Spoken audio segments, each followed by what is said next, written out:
Coming up, your weekly roundup of news from around the haunt industry. Welcome to the show. I'm Philip. On the HAN show, we bring you the haunt news, information, and education you need to prepare for Halloween. On Tuesdays, we bring you a roundup of news from haunts worldwide. Read more about these stories and so much more in our free weekly newsletter. Subscribe at the link in the show notes. And as always, for the news roundup, I'm passing it off to Daryl. The Midwest Haunters Convention returns to the Donald E. Stevens Convention Center in Rosemont, Illinois for 3 action-packed days, June 6th through 8th. Produced by Transworld Trade Shows, MHC offers an expansive trade show floor, education-focused seminars, an exclusive behind-the-scenes haunt tour, contests and makeup wars, an annual costume ball, and more. Early bird pricing ends May 29th, 2025, so secure your spot now for the best rates on convention access, exclusive tours, and educational seminars. To help you prepare, the Haunted Attraction Network has created a comprehensive guide that you can find by following the links in our show notes.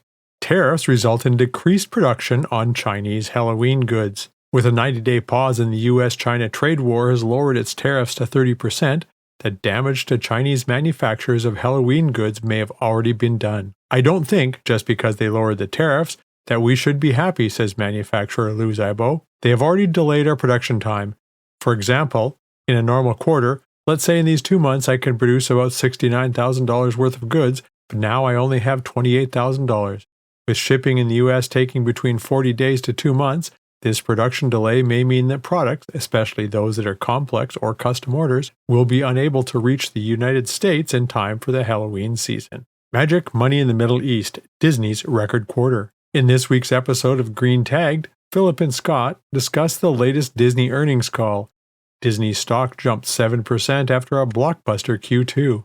It is important to note, however, that all of this is the previous quarter's earnings. These lag behind and are from before tariffs, weather, and China headwinds bite. So, expectations should be tempered as we head into the remainder of the year. Streaming gained over 1 million subscribers, even amid price increases. Not only is the engagement up, but churn is down significantly, likely due to the various bundles now available: Disney+, Hulu, Max, and ESPN. Thunderbolts opened #1 worldwide with the most positive reviews of any recent Marvel film, and Bob Iger described their upcoming 2025 slate of films as strong as 2019. They are focused on quality over quantity, creating a smaller number of high-quality films and shows instead of churning out a mass of content for their streaming platforms. The highlight of the earnings call centered on Disney's park division. Domestic parks profit climbed 13%. $30 billion are earmarked in the Florida and California expansions, and Iger unveiled the first authentically Disney, distinctly Emirati Disney park on Abu Dhabi's Yas Island. This groundbreaking resort destination represents a new frontier in theme park development, said Josh Damaro,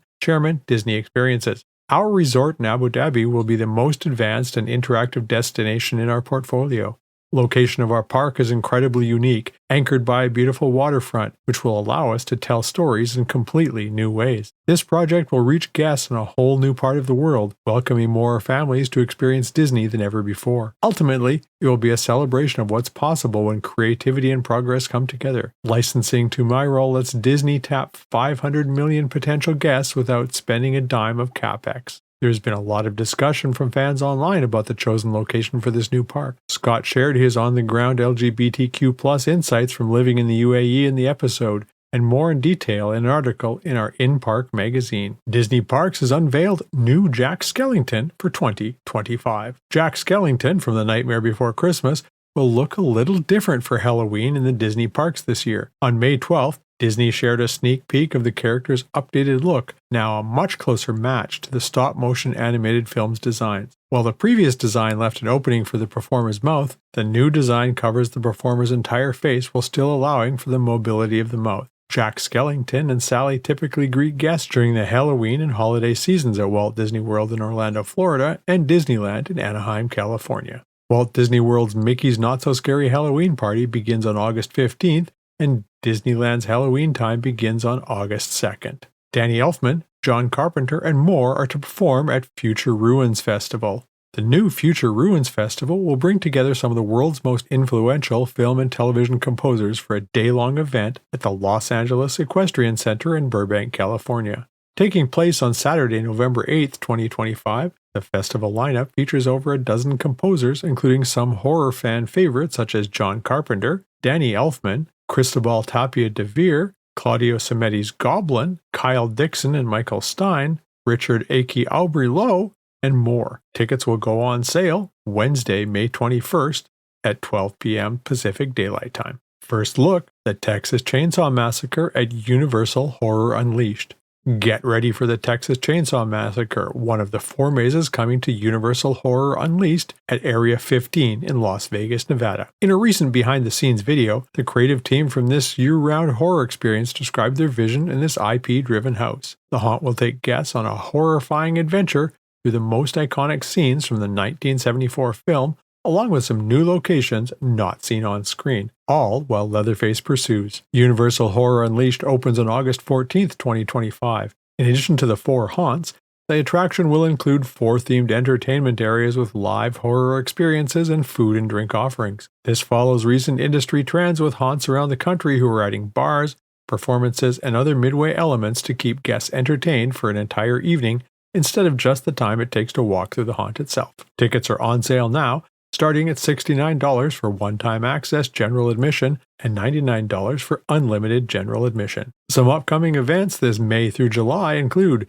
ScareCon in Birmingham, England, May 20th through 21st, Monsterpalooza in Pasadena, California, May 30th and June 1st, Midwest Haunters Convention in Rosemont, Illinois, June 6th through 8th, and the Texas Haunters Convention in Dallas, Texas, July 26th and 27th.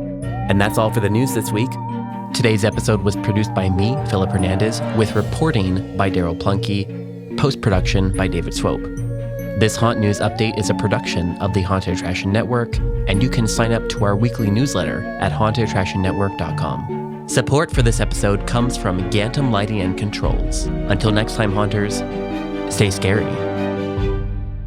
This is a Haunted Attraction Network production.